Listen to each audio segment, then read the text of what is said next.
पहला कर्तव्य, पहला फर्ज किसी मुल्क के लिए, किसी कौम के लिए क्या होता है? पहला फर्ज है अपनी आज़ादी को मजबूत करना और कायम रखना। हर बात को इसी गज से नापना होता है। ये चीज़ हमारे मुल्क की आज़ादी को कायम रखती है, हमारे मुल्क की एकता को कायम रखती है, हमारे मुल्क की तरक्की करती है कि नहीं। अगर हम में से कोई इस बात को भूल जाएं और बातों को सामने रखें, अगर हम में से कोई अपने सूबे को सामने रखें, अपने प्रांत और प्रदेश को, मुल्क को भूलकर अगर हम कहीं इस संप्रदाय में या दूसरी संप्रदाय में जाएं, अगर हम अपनी जात को, कास्ट को आगे रखें मुल्क के, अगर हम अपनी भाषा को आगे रखें मुल्क के, तो हम तबाह हो जाएंगे और मुल्क तबाह होगा। अपनी जगह पे सब बातें अच्छी हैं, हमारा शहर है, हमारा सूबा है, मोहल्ला है, मुबारक हो हमको। जहां हमने अपने शहर को, प्रदेश को, भाषा को, संप्रदाय को, किसी चीज को हमने अपने देश के ऊपर रखा तो देश फिर से गिरने लगा और यकीनन गिरेगा। याद रखिए कि दुनिया में बहुत सारे ऐब होते हैं, बहुत सारी खराबियां होती हैं, लेकिन एक ऐब, एक खराबी, एक गुनाह, एक पाप, एक कमजोरी, जो कुछ उसे कहिए, सब में बड़ी जो है वो डर है। डर से ज्यादा बुरी चीज कोई नहीं, क्योंकि जितनी खराबियां दुनिया में हैं सब डर की औलाद है। एक दफे कौम में या इंसान में डर आ जाएगा तो फिर और सब खराबियां उसमें आ जाएंगी।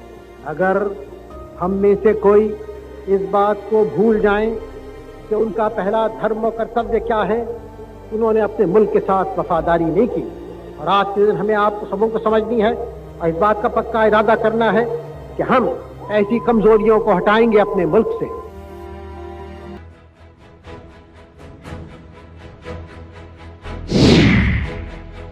Long years ago, we made a tryst with destiny, and now the time comes when we shall redeem our pledge.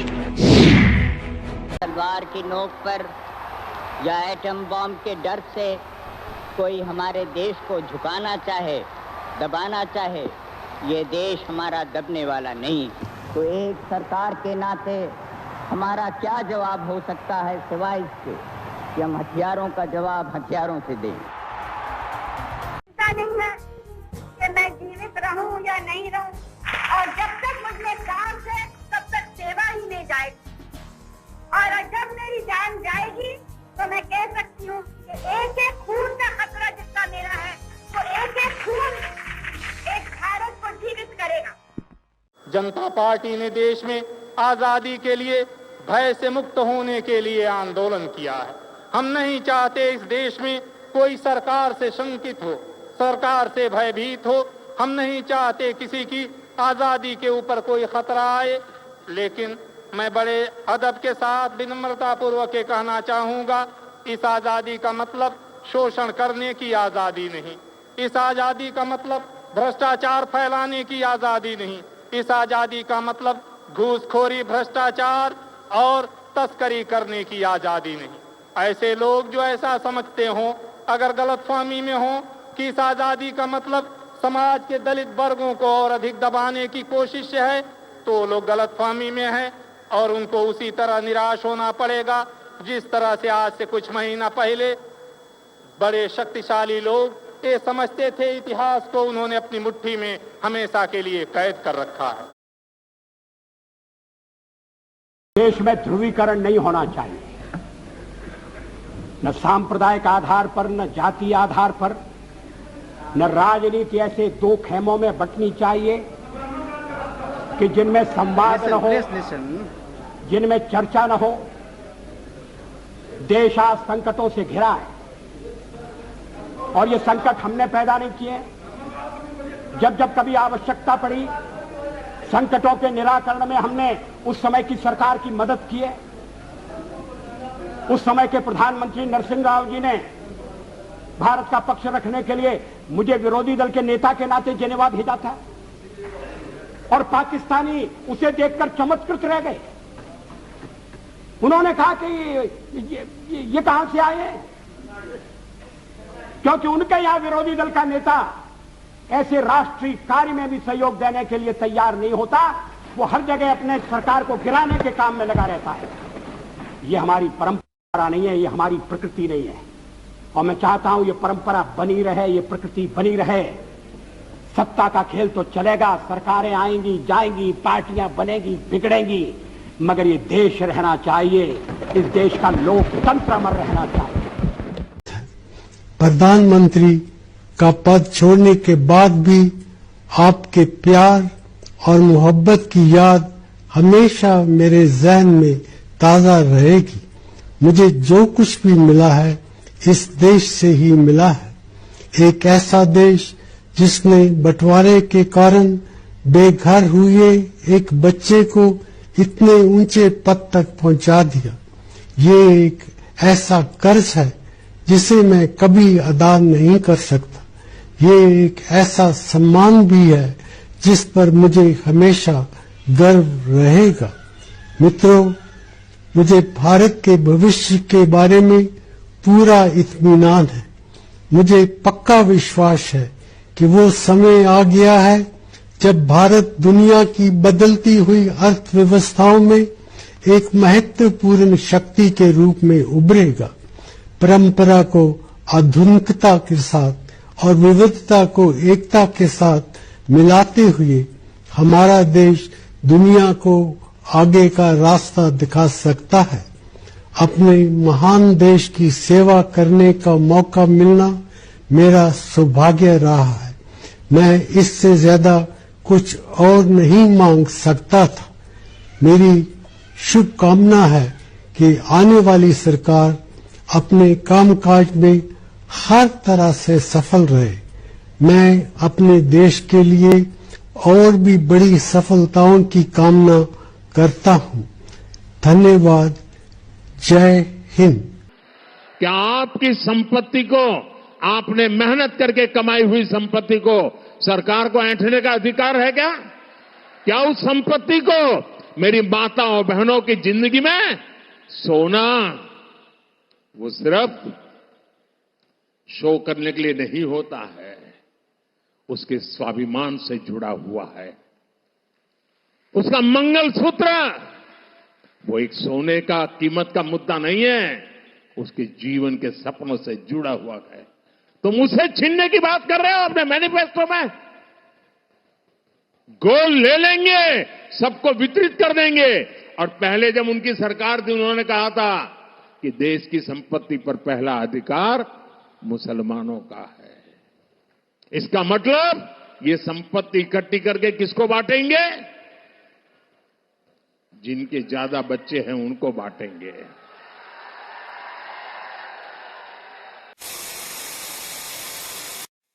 आप किसी भी सियासी पार्टी से ताल्लुक रखते हो, किसी भी दल का समर्थन करते हो, एक बात तो यकीनन मानते होंगे कि राजनीति का स्तर गिरता जा रहा है। दरअसल सियासत में ये आम है कि आलोचना होती है और राजनीति में आलोचना होनी भी चाहिए, लेकिन आज के सियासत में यानी पिछले कुछ सालों में आलोचना करने के तरीके बदल गए। आलोचना में अब धमकियां मिलती है, आपत्ति अपमानित किया जाने लगा। आलोचना राजनीति परिप्रेक्ष्य से हटकर सामाजिक मुद्दों से बदलकर पर्सनल खुन्नस में बदल गई। नेताओं द्वारा एक दूसरे पर व्यक्तिगत हमले, अभद्र भाषा और विवादास्पद टिप्पणियां आम हो गई।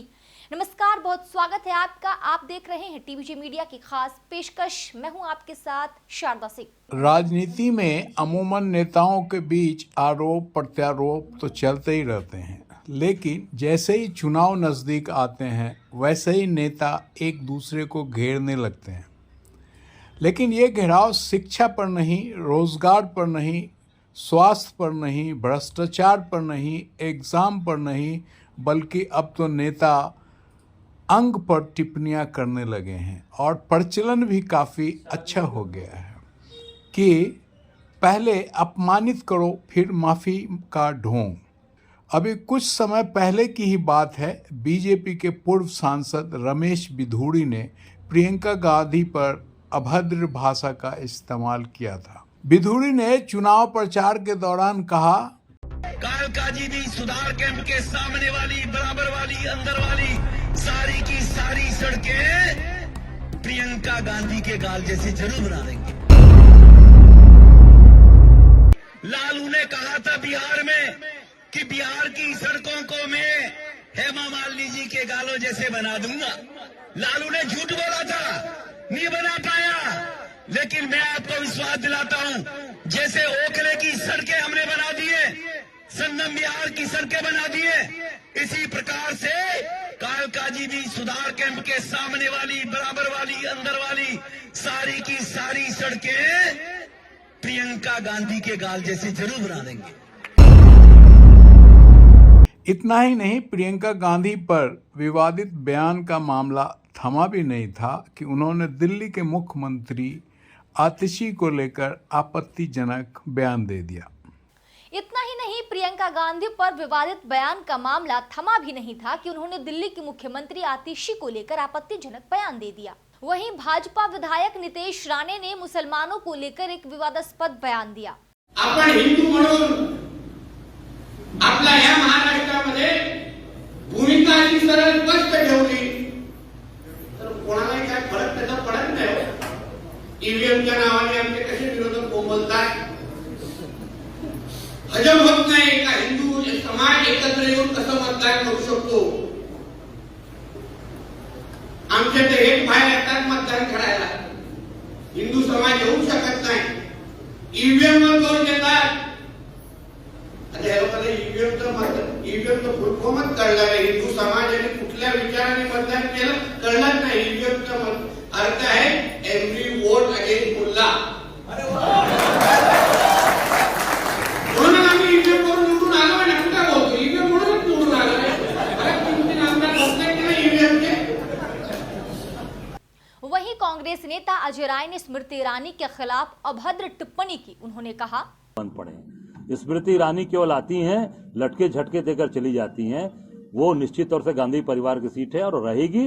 राहुल गांधी निश्चित तौर से 2024 में वहां की कार्यकर्ताओं की मांग है, हम सब लोग ये निश्चित तौर से डिमांड करेंगे कि वो वहां पे चुनाव 24 में आके लड़े। नेताओं द्वारा एक दूसरे पर अभद्र भाषा का इस्तेमाल करना ये पहली घटना नहीं है और ना ही ये आखिरी होगी। इससे पहले गिरिराज सिंह से लेकर साक्षी महाराज, मिथुन चक्रवर्ती जैसे नेताओं ने भी विवादास्पद बयानों से देश की राजनीति का स्तर गिराने का काम किया है। ये रही वर्तमान की राजनीति के कुछ हाल की घटना जिसने समय समय पर सुर्खियां बटोरने का काम किया। ये आपकी बेटी भी छीन रहे हैं और ये आपकी माटी को भी हड़प कर रहे हैं। क्या आपकी संपत्ति को, आपने मेहनत करके कमाई हुई संपत्ति को सरकार को ऐंठने का अधिकार है क्या? क्या उस संपत्ति को मेरी माता और बहनों की जिंदगी में सोना वो सिर्फ शो करने के लिए नहीं होता है, उसके स्वाभिमान से जुड़ा हुआ है। उसका मंगलसूत्र वो एक सोने का कीमत का मुद्दा नहीं है, उसके जीवन के सपनों से जुड़ा हुआ है। तुम उसे छीनने की बात कर रहे हो अपने मैनिफेस्टो में। गोल्ड ले लेंगे, सबको वितरित कर देंगे। और पहले जब उनकी सरकार थी उन्होंने कहा था कि देश की संपत्ति पर पहला अधिकार मुसलमानों का है। इसका मतलब ये संपत्ति इकट्ठी करके किसको बांटेंगे? जिनके ज्यादा बच्चे हैं उनको बांटेंगे। बड़े समूह वाले ओबीसी से ओबीसी की पहचान छीनकर उसे छोटे छोटे समूहों वाली अलग अलग दर्जनों जातियों में बांट देना चाहती है। इसलिए यहां नांदेड़ में कांग्रेस माली को वाणी से लड़ाना चाहती है, तांबोली को कुंभार से लड़ाना चाहती है, कांग्रेस सुतार को सुनार से लड़ाना चाहती है, कांग्रेस निहाली को निराली से लड़ाना चाहती है, कासार को मणेरी से लड़ाना चाहती है, तेली को पांचाल से भिड़ाना चाहती है। कांग्रेस ओबीसी को छोटे छोटे समूहों में तोड़कर आपस में लड़ा करके आपसे बड़े समूह वाली आपकी जो पहचान बनी है, आपकी जो एक ताकत खड़ी हुई है, उसे बर्बाद करना चाहती है, छीनना चाहती है। प्रधानमंत्री नरेंद्र मोदी के बयान सुनिए और सोचिए कि जब प्रधानमंत्री इस तरीके के भाषा का इस्तेमाल करेंगे तो उनके नेताओं को तो बल मिलेगा ही। अब हम आपको उन नेताओं के भी भाषण सुनवाएंगे जो चाहे सत्ता में रहे हो या विपक्ष में, हमेशा देश के हित की बात की है।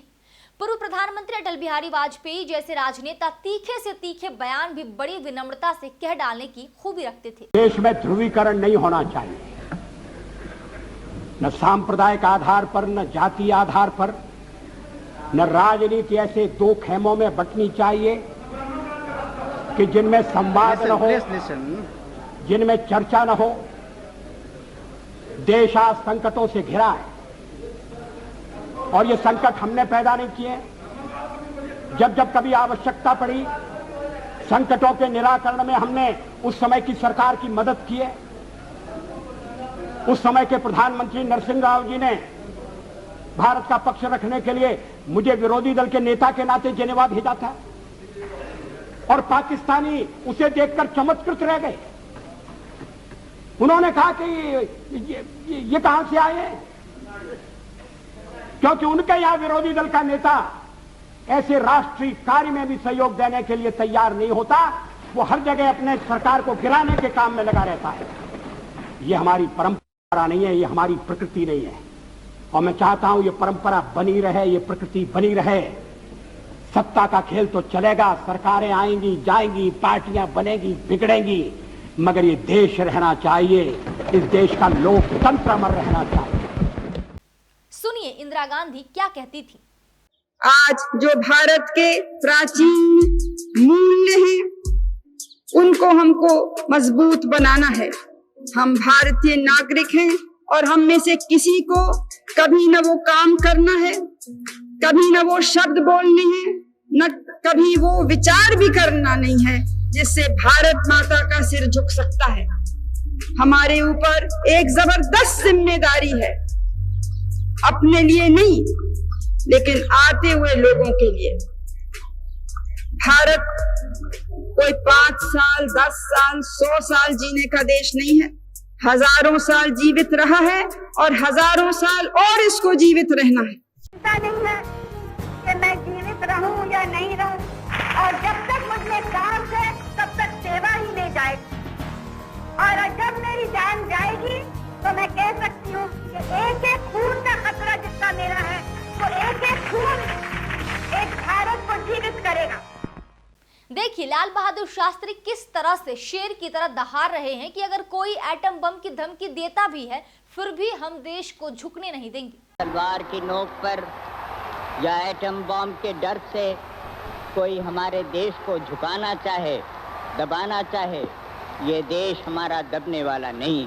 तो एक सरकार के नाते हमारा क्या जवाब हो सकता है सिवाय इसके कि हम हथियारों का जवाब हथियारों से दें। राजनीति में मतभेद होते हैं लेकिन वर्तमान की सियासत में मतभेद धीरे धीरे आपसी मनभेद में बदल रहे हैं। जिस तरह से नेता अभद्र भाषा का इस्तेमाल करते हैं, इसके लिए जरूरी है कि चुनाव आयोग ऐसे मापदंड बनाए जिसमें नेताओं को अमर्यादित बयानबाजी करने पर सख्त सजा मिले। जनता को भी समझना होगा कि जिस नेता के बयान इतने कड़वे और अभद्र हैं, वो लोकतंत्र के मंदिर में बैठने लायक है या नहीं। लोकतंत्र में किसी भी नेता को ताकत और शक्ति जनता द्वारा ही मिलती है, जिसका वो उपयोग से लेकर दुरुपयोग तक करते हैं। फिलहाल इस वीडियो में इतना ही। मिलते हैं किसी और नए एपिसोड के साथ, तब तक के लिए नमस्कार।